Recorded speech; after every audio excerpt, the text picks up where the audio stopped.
বাস্তবসম্মত গণমুখী এবং এই বাজেট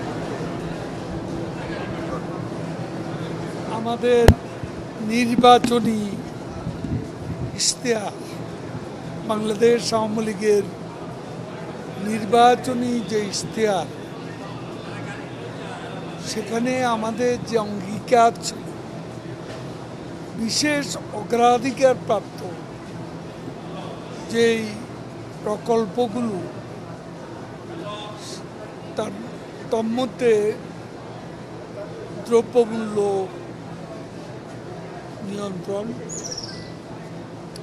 কর্মসংস্থান, সোশ্যাল সেফটি নেটওয়ার্ক, এই বিষয়গুলোকে গুরুত্ব দেওয়া হয়েছে।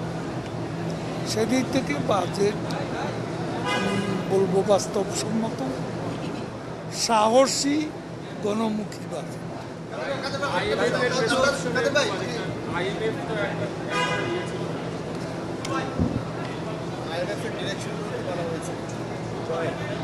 দেখুন, আমরা আমাদের বাজেট এই সরকারই করেছে, এখানে কোনো প্রেসক্রিপশন কাজ করেনি। প্রেসক্রিপশনে চলার লোক শেখ হাসিনার সরকার। প্রধানমন্ত্রী নরেন্দ্র মোদীর শপথ রবিবার পিছিয়েছে, প্রধানমন্ত্রী কখন যাবেন? এখন কাল যাওয়ার কথা ছিল,